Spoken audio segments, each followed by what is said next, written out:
Hello বন্ধুরা, আপনারা সবাই কেমন আছেন? আমি খুব ভালো আছি। আমি আজকে নিয়ে চলে আসলাম, আমি মোমো তৈরি করেছি সেটা নিয়ে চলে আসলাম 2 দিন আগে। আমি ছোট্ট এক ঝলক করে আমি আপনাদের সাথে শেয়ার করছিলাম, আজকে পুরো ভিডিওটা আপনাদের সাথে আমি শেয়ার করব। এই যে আমি চিকেনটাকে ছোট ছোট করে কেটে তারপর এটার মধ্যে লবণ, হলুদের গুঁড়া, মরিচের গুঁড়া, জিরার গুঁড়া, ধনিয়ার গুঁড়া, সাথে সয়া সস, টমেটো সস দিয়ে দিলাম। দিয়ে আমি একটু গাজরও কুচিয়ে রেখেছি, সেই গাজর কুচানোটাও দিয়ে দিলাম। এরপর দিয়ে দিব আমি টক দই।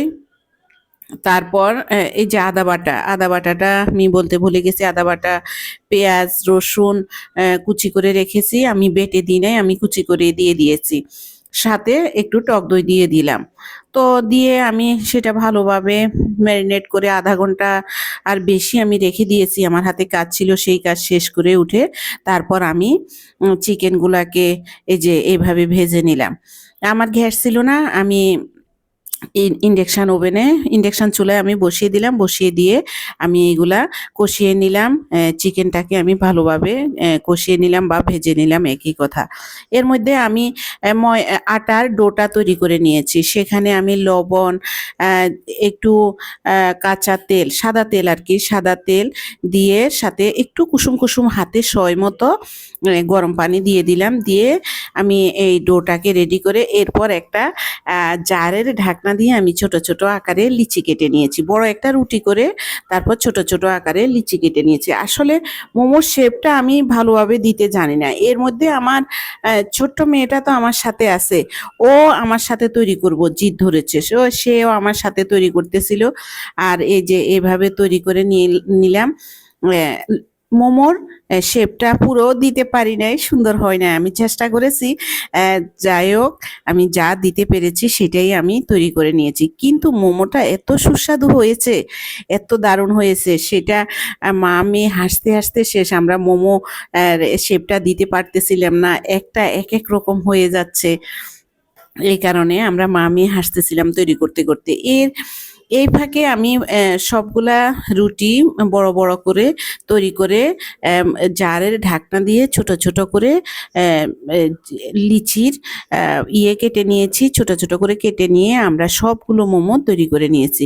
এর মধ্যে কিছু মোমো আমি স্টিম করে নিয়েছি রাইস কুকারে, আর কিছু মোমো আমার মেয়ে বলতেছে মা আর কিছু মোমো আমরা ফ্রাই করব। তো স্টিম করার জন্য আমি এই যে আমার ছোট্ট কুটকুটিটা দিয়ে দিচ্ছে সব কিছু, আমাকে হেল্প করতেছে, স্টিম করার জন্য দিয়ে দিল। এই ফাঁকে আবার চুলায় একটুখানি গ্যাস যখন আসলো, সাথে সাথে তেল গরম বসিয়ে দিয়ে আর কিছু মোমো আমি ফ্রাই করে নিয়েছি। এই যে স্টিম করা মোমোগুলো দেখেন আমার হয়ে গেছে, এত মজা হয়েছে, এত সুস্বাদু হয়েছে, বিশ্বাস করেন। আপনারা এইভাবে তৈরি করে খেয়ে নেবেন, কিছুই লাগে না। আমি মনে করতাম অনেক কষ্ট, অনেক আসলে সত্যি তৈরি করতে, মোমো তৈরি করতে অনেক যন্ত্রণা, কিন্তু আসলে যখন তৈরি করলাম, খেতে সবাই মিলে বসে খাচ্ছিলাম, এত ভালো লেগেছে, এত মজা হয়েছে সেটা বুঝতেই পারি নাই। আর আমরা বাইরের থেকে কত টাকা দিয়ে কিনে কিনে খাই।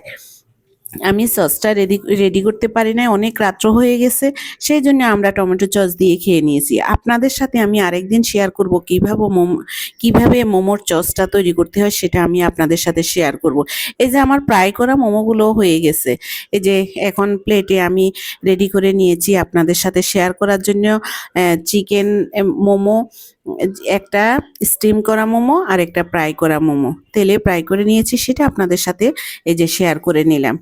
আপনাদের কাছে যদি ভালো লেগে থাকে প্লিজ আপনারা লাইক কমেন্টস করবেন। আর একটু ডো রয়ে গেছে, সেটা আবার আমি লুচি ভেজে নিয়েছি। আপনাদের ভালো লাগলে প্লিজ লাইক কমেন্টস করবেন, শেয়ার করবেন, আর আপনারা এভাবে তৈরি করে খাবেন, চেষ্টা করবেন। আজকে এ পর্যন্ত, বাই বাই, টাটা।